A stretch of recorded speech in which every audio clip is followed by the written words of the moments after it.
I'm Robert Bowling. I'm the creative strategist at Infinity Ward, and we're going to be looking at Modern Warfare 2. Right now, Modern Warfare 2, we're towards the end of development. We've been working on this for about 2 years now. In Modern Warfare 2, we've broken the game down into 3 major sections. You have your single-player campaign, which is your cinematic experience. You have your multiplayer, but then you have Spec Ops, and it's a completely unique mode. You're going to have game types that are unique to it, locations that are unique to it, and enemies that you fight that you won't find anywhere else in the game. And Special Ops, you can play solo, but once you get into the veteran difficulties, it's going to be much harder. Or you can do split screen with a buddy on the couch, or do online co-op with just 2 players. Well, when you first get Modern Warfare 2, you're only going to have the alpha missions unlocked, and inside there's like 5 missions that you can do. Of each one's different on how you complete it. They might be races, they might be wave defense, and once you get a few stars in that by beating it on different difficulties, you'll unlock Bravo, and then Charlie, then Delta, and as you unlock more and more, they're going to become increasingly more difficult. Yeah, well, I mean, it's definitely a co-op mode, so especially in like the race ones, when you're both racing snowmobiles downhill, you're both trying to cross the finish line, but of course you want to get there faster than your buddy, so you can shoot him up, make his screen all bloody, try to get him to crash into a tree or something. Yeah, well, we looked at a mission that takes place down in the favela called Takedown. In this one, you're tracking an arms dealer in Rio, down in Brazil, so you need to capture his right-hand man so you can get some intelligence from him on where Rojas, the arms dealer, is.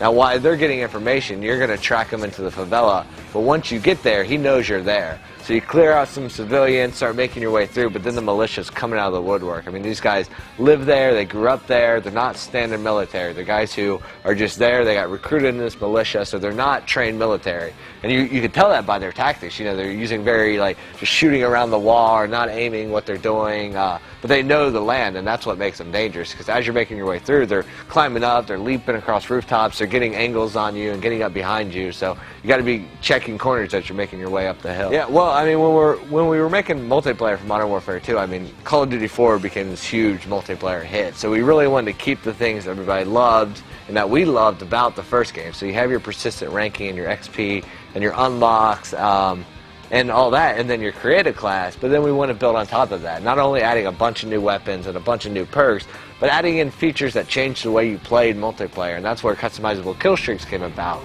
I mean, you have 15 new ones to choose from, switch them in and out. You have death streaks, which makes the game more accessible for newer players, but the real important thing was the design philosophy of really rewarding the player for anything they did and however their playstyle was. So you can go in and play completely defensively, grab a riot shield and just defend the bomb planters, or help your guys capture the flag without shooting anybody, and you'll be rewarded for that. Or maybe you're the guy who always takes out the helicopter and shoots down the UAV, which you can do now. You're going to get points for that and be specialized for that. I mean, ranking up is extremely important, especially now since you really get recognized for everything you do. You don't get XP just for kills or planting the bomb, you get XP for everything.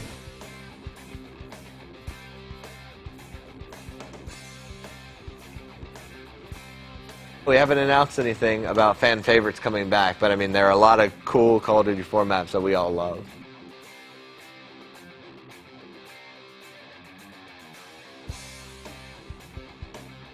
I mean, when we're designing levels, we'll have a general concept of what we want to do in that mission, and we'll start building it out. We're always watching movies and reading books and just getting inspiration from everywhere, bits and pieces here and there, and you can always see like slight fan inspirations that we have from movies. I mean, when you're going downhill in the snowmobile and you're dodging trees, it's a very Star Wars-esque moment from speeder bikes. And when you're fighting through the gulag in a prison bathroom, a lot of people think of The Rock, and you take just bits and pieces of inspiration, but really it comes from all over the place.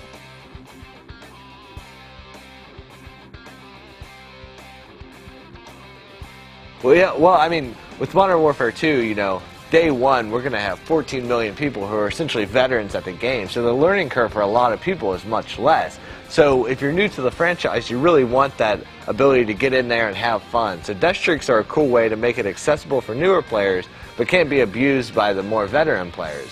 So it's a very rare basis. I mean, you seriously have to need the handicap to get in there.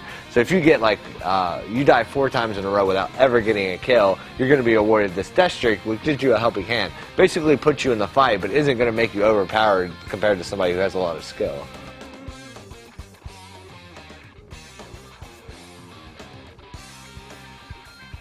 Yeah, well, I mean, the story mode has a lot of great actors, and we really focused on character actors that fit the characters we had written.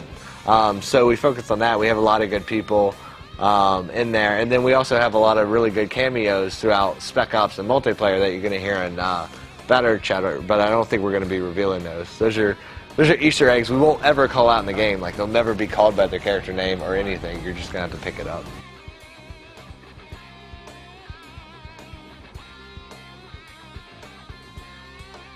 I mean, whatever retails do, I mean, they know their audience better than we do, so we would never dictate what a retailer does. I think it's great if people want to give better deals to our community.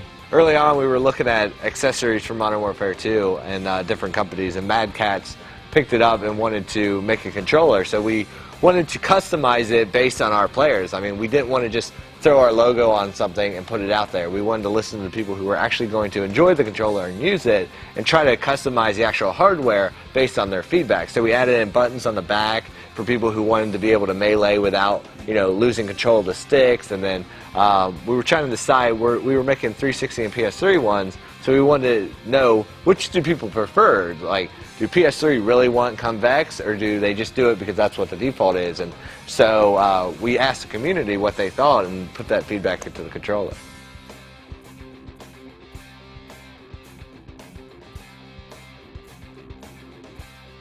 We listened to a lot of feedback from our community on what they wanted from the collector's edition, and a lot of them, you know, they wanted to peep into people's windows. So we thought, how can we come up with a collector's edition that not only represented the game, but also represented our community's need to be perverts?